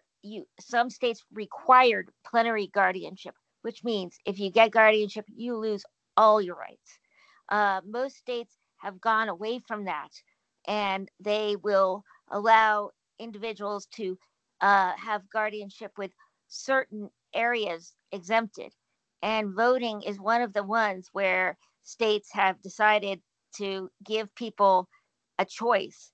But what I understand from Doris, and what I believe happens all over, is that Right. And I've had it. Can you let her explain it, because I'm not quite following you, Doris, so I'm just wondering if perhaps she So rephrases so I can understand better. a lot of the And all you have to know is to take the damn thing out. Or at least get your attorney to try to take the thing. Doris, can you pause for just a moment, because I think I'm struggling a little bit to understand something you're saying, and I think Elizabeth is trying to explain it. So if you could pause for maybe 2 minutes. Okay, so what I want to say is I never even thought of doing this originally, but when I saw the final sign-on letter, and there's only a few, I mean, it's not a lot, it's only half, I mean, I guess a dozen signatories, but I saw that one of them was at one of the commissions on disability, like in Tidewater, that signed on. It was the only one that was on there, and I thought to myself, maybe we can get all of ours up here to be signatories to that letter. I think it's a great idea, Doris. Let me just finish explaining it to Alexa. Favola is the vice chair. Elizabeth, can you email me? I don't know that this is going to work. Yeah. What I think I'm hearing is that an attorney can put, you lose the right to vote in whatever the documents are, but they can also leave it out. You are and this is asking them to leave it out. Or to study whether there has to be legislation. That's what they're asking the Disability Commission to do. Or to study whether it will take state legislation to get it reviewed. I'm gonna read the bill, and so that I will know what it says when come back next month. Okay, would you terribly mind if you read it, just like emailing a summary of how you understand it? I'll email Absolutely. it. Out there without giving you. Absolutely. I work with there's something called the I'm getting but there's something called the Uniform Commercial.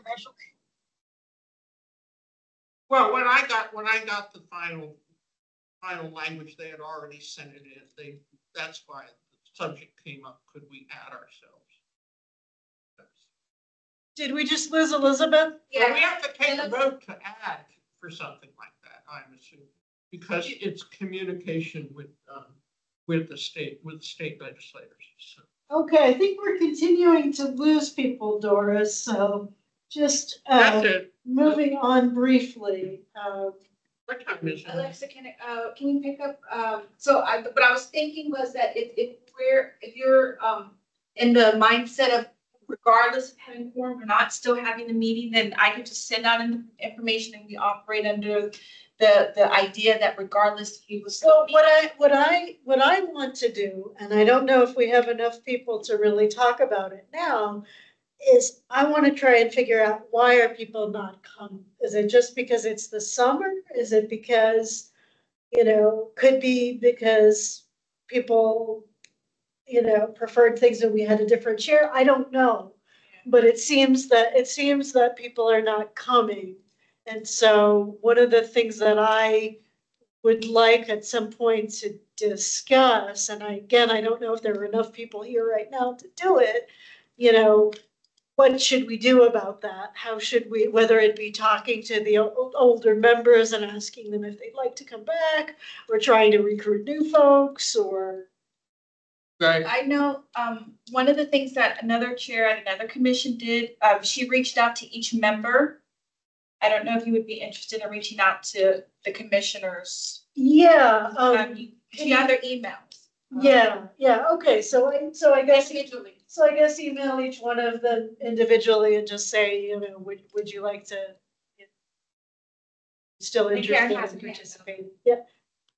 And actually, thank you, Alexa, because that was my thought of if you just reached out to us and we could provide feedback. We had we had a visitor at the last meeting who was exploring the committee. I don't know if she filled out an application. A member of another commission had told me that there was somebody else who was interested, but I didn't have a name. So, I mean, if you're a member of the commission, I know for me, I take the responsibility seriously and plan my schedule around it. So I think it is, in my opinion, a matter of asking commissioners, like, is this something that you're able to do right now? And if you're not, consider, formally not being part of the group. But that's my opinion. But I think it's also important to recruit additional members. So I think it's a great idea to reach out to us individually. Thanks. Okay. Do you think anything's, do you think partially for this meeting, this is the first time we've met on Monday, right? That. I mean, Yeah, I think Monday, we all agreed to Monday, so I'm not sure. If the Monday. Well, I mean, I have a WMATA meeting that I have a WMATA meeting the first, second, and third Mondays of the month, and it's from 4 to 6. Luckily, it's from 4 to 6. But otherwise, there might be. Yeah, if Mondays aren't a good day for people, then I will unfortunately have to resign because I can't. But I think we should give it another chance because, there's right in the middle of this week, there's a federal state holiday. So people are going to be taken off. And I know a lot of people who just took off for the whole week. Yeah, I mean, I'm not saying like, oh, I'm done. I'm just saying, if that is the problem, then unfortunately I would have to leave. I'm sure that's clear. And then I don't think it's the problem. I mean, thank you, Doris, because you're coming and making the meeting by 7 o'clock. I had a family responsibility. I'm in North Carolina and I had another commitment till 7:15, but I know that I take this commitment seriously. No, I mean, I certainly like that. I mean, I certainly understand that. I had my own family for like last 2 or 3 years, one thing or another, but particularly this past year. But the other thing is that, June, July. Right. So what are we doing about July? Or are we? What is your recommendation there for July? I mean, we used to take off. There's one point we were taking off July and August. And then we cut it back to taking off just July and meeting in August. But, I don't have any brothers. I'm just trying to. Yeah, do you guys want to take off July? Do you want me to reach out to everybody first and see if the other folks want to come? What makes the most sense? I think it's appropriate to ask folks if they would prefer just to meet again in August. I mean, I think 1 month off in the summer's fine. I think we have a lot in front of us, so 2 months seems like a long break to me. Well, so either way. So just email everybody individually and say, right now we're looking at August, what works for you? Okay. Well, I guess it's good to kick off in July because, now the third week, that's just before Nickel. And Alexa, did you go to that? They had a chairs meeting because there's some changes related to the way that virtual meetings are going to be held. I don't think I heard about that. There was a meeting for the chairs to update. Okay, yeah. So I can, I'm working on an email and I'll give you a synopsis of it that's gonna kick in. One of the things that's gonna increase is the virtual options. Remember, it was 25%. So it's increasing to 50%. Okay, but so maybe you can do like an alternative 1 month in person, another month virtual, because that increases it. So if you meet 12 times a year, then 6 of your meetings can be virtual. And you can plan those out in advance. But I'll send that to you. Yeah, I can. Okay. When was that meeting? And is there something else coming up? So they met with us like a couple of weeks ago. So usually when they meet with us, they meet with the chairs first. So I don't know when that was. So that must have been back in May. Okay, because I don't think No I worries. saw something, No but worries, yeah. you know, again, I've really been getting used to my new job. So That's if there's something that it seems like I should be responding to, please just feel free to send me another email saying, hey, this, and it may just be that I didn't see it. No worries. And that's why I usually always follow up with the summary. And that's what I was going to do right now, just follow up with the summary. That's one of the things that have changed. So that may also help too with some of the flexibility, increasing the virtual option. I think that would help too. So we're going to take off next month? That's what it sounds like everybody who's here is saying. Currently, there are only 3 of us here. So once again, I'm going to reach out to everybody. I guess if 7 people say, oh God, I wanted to meet in July, then I'll email everyone and say, can we meet in July? What happened, Courtney? No, I'm sorry. So you want to take off in July and then we meet again in August? Or that's what I think we're looking at right now. But again, you know, there's a bunch of people to reach out to. So, you know, I will do that and, you know, see what people say. What do we have coming up that would be commission business that could be, you know, any kind of urgent issue? Maybe we don't, so that's why I asked. I don't know that we do have anything urgent. I mean, again, I was really hoping that we would, you know, have the discussion. Yeah, get the specific information about where Arlington County is you know, what regulation Arlington County is citing about these crosswalks and such. But, you know, the only thing I've seen is that one email that went around from Graham.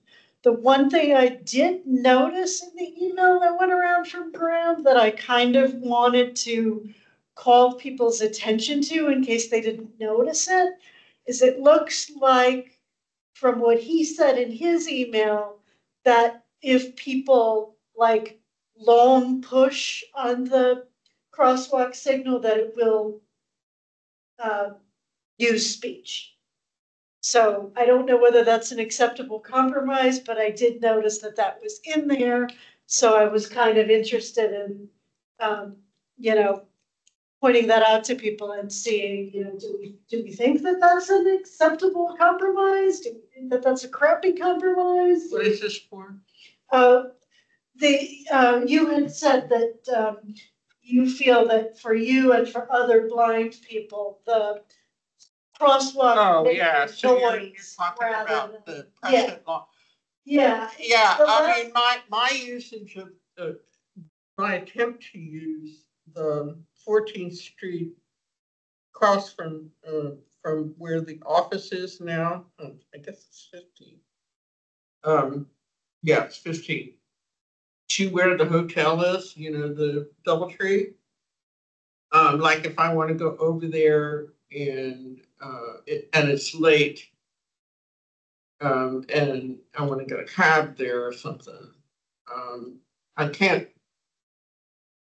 The way that, especially during the day, interestingly enough, that and right at rush hour, that intersection is so busy that I'm afraid to cross it with a signal that's not telling me, you know, you can go forward on. Did you try a long cross? Yeah, I mean, because I don't think anybody knows unless they've been briefed on it,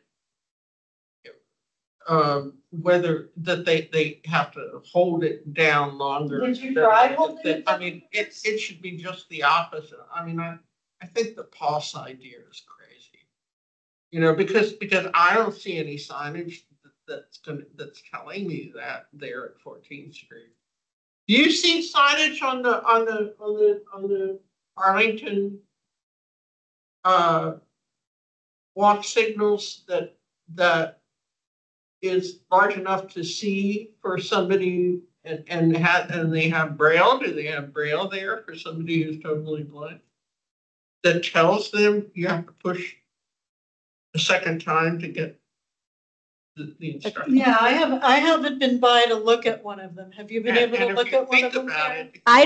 I just have looked, but I don't recall seeing it at all. This is Karen. If you think about it, if you're in some place like Crystal City or here at Courthouse or Boston or someplace, if you're staying here, if you're a visitor staying here and you're blind, and you may know about the pedestrian signal, audible pedestrian signal, it wouldn't work for you because you wouldn't know it unless there was alternative formats, signage that would tell you what to do if you wanted if you want street names enunciated. Okay, so it sounds like from what you're saying, Doris, we want to still take the position that we want the street names to be spoken. I mean, I don't know why they're stuck on pause signals. Once again, I keep trying to ask for the whatever specific regulation they're following. I still haven't seen anything. No, we saw language. It said they have the choice. Unfortunately, they have 3 choices. They brought that to our head. Okay. But it's an option. So in that situation, then if they brought that to us already, does that mean that we really have nothing more that we can do on that? And the pause goes by, the pause is not telling you anything about why the pause is going off. That's what I noticed. So I went up and I pressed the button on the thing and I hear this pause and I don't know whether it's telling me, stop and wait, to hear, or whether it's telling me I just hear the pulse going off. So I don't know what I'm supposed to do. Does that make sense to you? It does, but what I'm trying to ask Doris specifically is what the focus of the commission should be going forward. Because if they've shown us language that says they get to make that choice, there may not be much more we can do. Sure, we could write the board, the county board, and say, they're making the choice that's in opposition to what we on the commission have recommended to them. So what you would like the commission to do is write a letter to the board. Well, find out who we go next up to, but that would be our next. As I understand it, that's the ladder. Okay, there are not many of us here. Karen, do you feel that should be a priority of the commission? I mean, I think it is an issue of really great, I think it's an issue of importance if it means writing a letter. So I would support that. I mean, we're not voting tonight, but I would support it. Yeah, right. I would support it. Yeah. So the next time we meet, we should discuss writing a letter to the county board. Yeah, I would say so. Then we'll do that. Once again, I'll continue my quest to try and figure out, what exactly their rationale is, but, right. If we're all kind of. Before you were on, what they used, what Anna Maynard used to do, the former staff, was she would work with the chair then, Bob Hart, and we would have, in August, we would have a briefing and we would select county staff that we wanted to come and tell us what they were doing on disability issues and, discuss it with them. So it was held at Central Library in the big room, Are you talking about a meeting of the commission or something else? The commission, yeah, but the whole point was we would have instead of it being, a formal fall, winter, spring meeting, it would be more, they called it a retreat.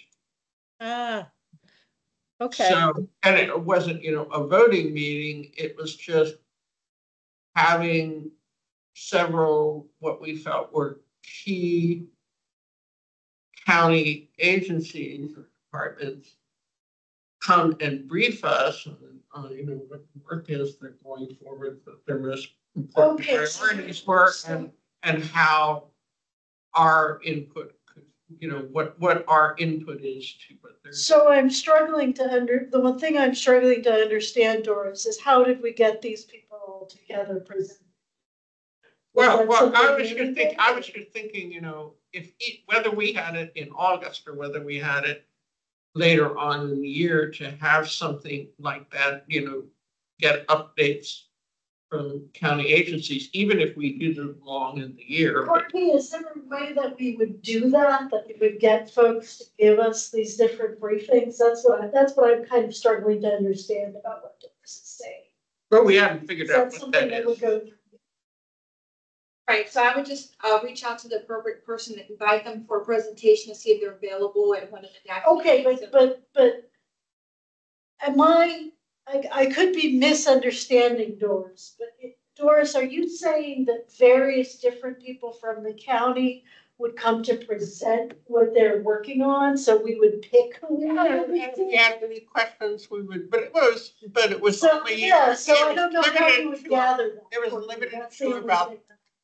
about 3 or 4 departments, and then we'd had pizza there and stuff like that. So is that something that you feel that you could arrange, Courtney? It seems like it might be a little complicated, so I'm just trying to make sure. That's what I just said, that maybe we need longer time to plan it and decide for future to do that in August. It was done in August because that way it was, it wasn't like a regular voting meeting.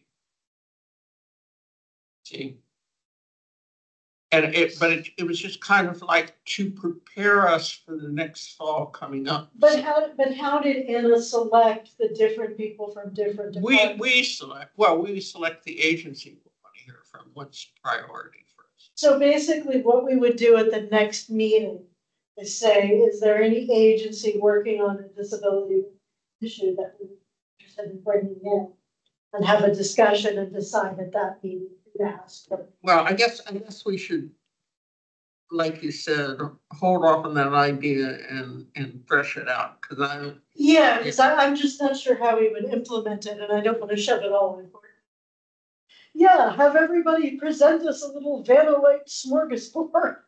That seems like a lot to ask of someone very quickly in 2 months. So, Well, actually, it might be a good context to plan for sometime, but in the next 12 months. But one of the contexts, of course, is that Section 504 regulations are updated and out, and that will apply to almost everything in the county. So the question would be, yeah, so there's somebody who could talk to us about that. That would probably be a great idea.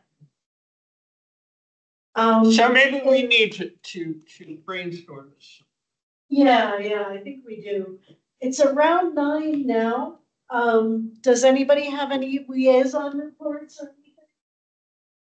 So this is Karen. I want to go back to Doris's, what we've discussed, and one quick thought that I had was, is it possible to put that on the August agenda and ask committee members to come with 1 or 2 suggestions of groups to invite?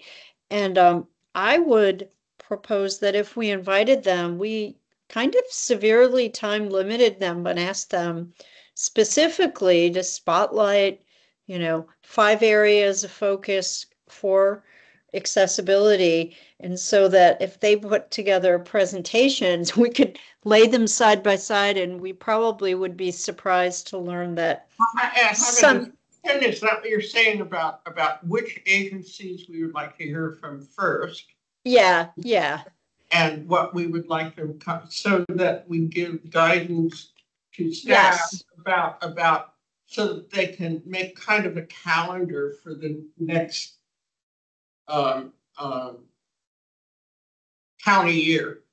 Or they all come for an event, Doris, such as what you discussed, but they're told they only get 7 minutes, and we'd like them to spotlight up to 5 areas in terms of accessibility. So that's all I have to say. The other thing I have to say, which is very quick, is the Barcroft. Can we let Karen speak just for a moment, Doris? So this meeting would be to plan the next year. Correct. Can we let Karen make her brief point, please? Karen, the floor is yours. Thank you. Easier to get the commissioners to come to meetings. That too. So obviously I've been the representative on the Barcroft group. That group we have completed our work. And I think you might all recall that I had requested on behalf of the commission that county staff come and talk to us about the project. And there was a response from Olivia Sontag, who is the county staff liaison.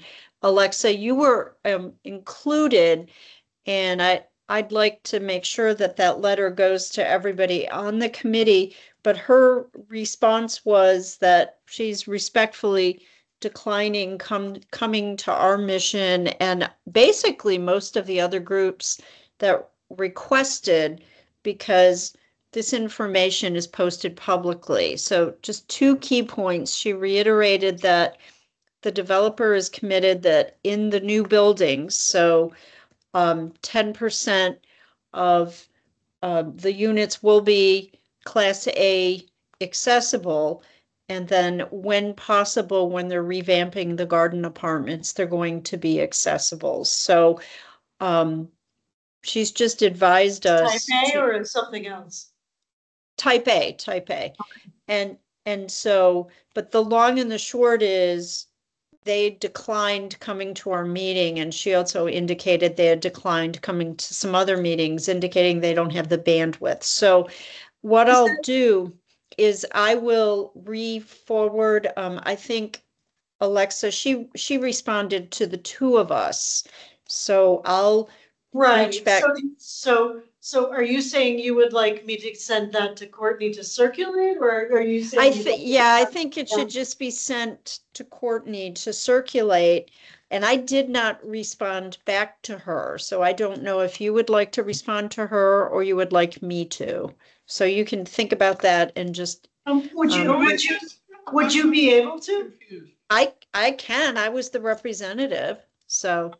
Well, it's because that is a issue that is going to go forward. If I have anything about it, Vassal is going to be taken up in the next General Assembly, getting, and also McClure, Delegate McClure, had a bill, but she withdrew it so that there could be a task force to talk about what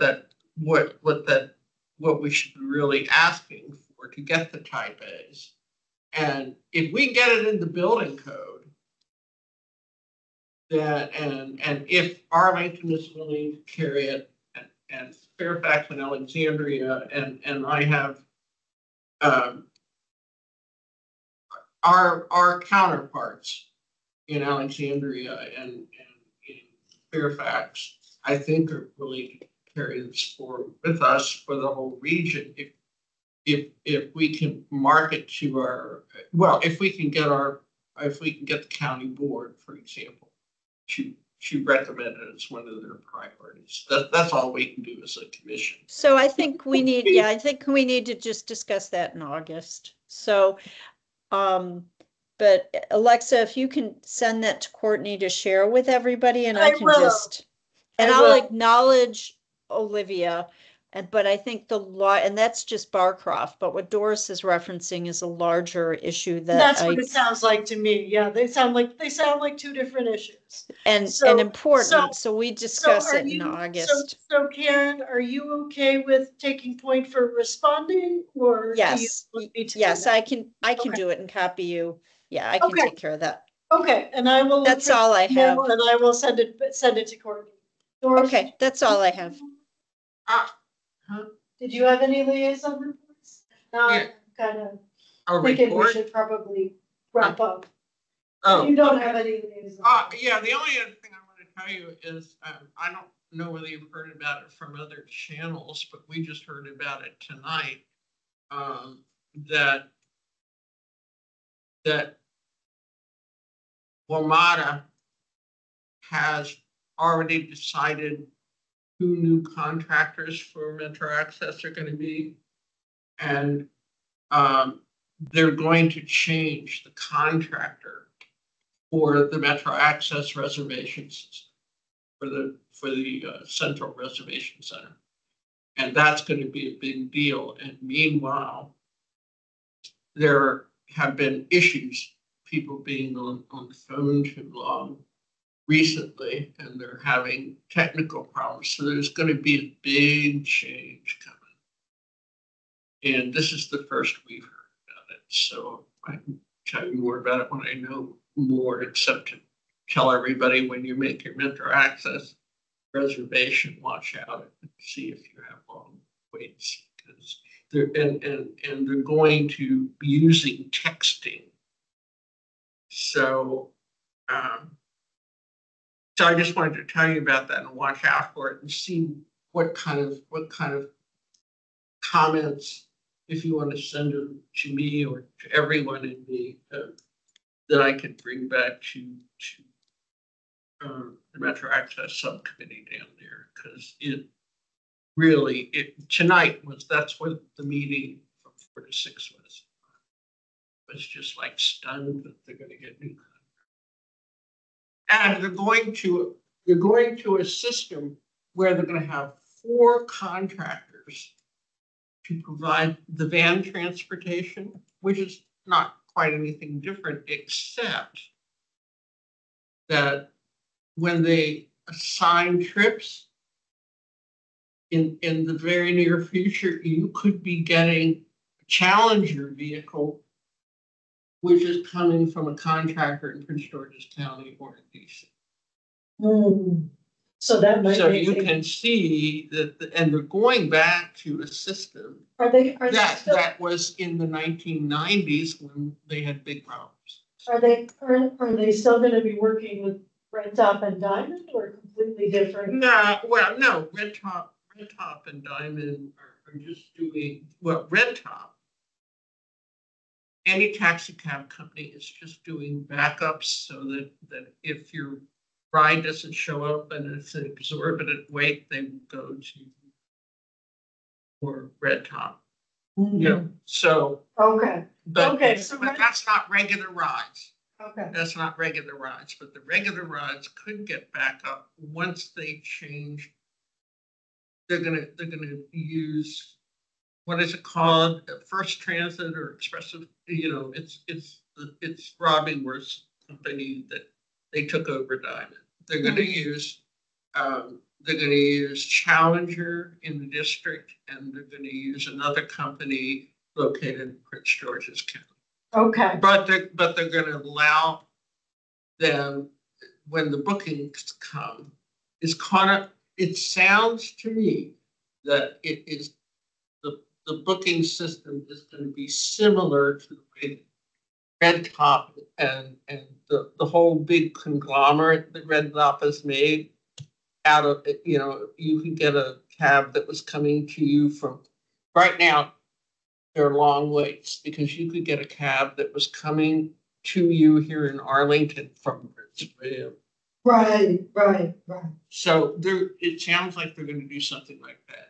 That spells trouble. Yeah. Okay. Is that everything that everybody's got? All right. Then I guess I will just adjourn the meeting, since there's just me and. Okay. Thank you. All right. Election. All righty. Thank you. Bye-bye.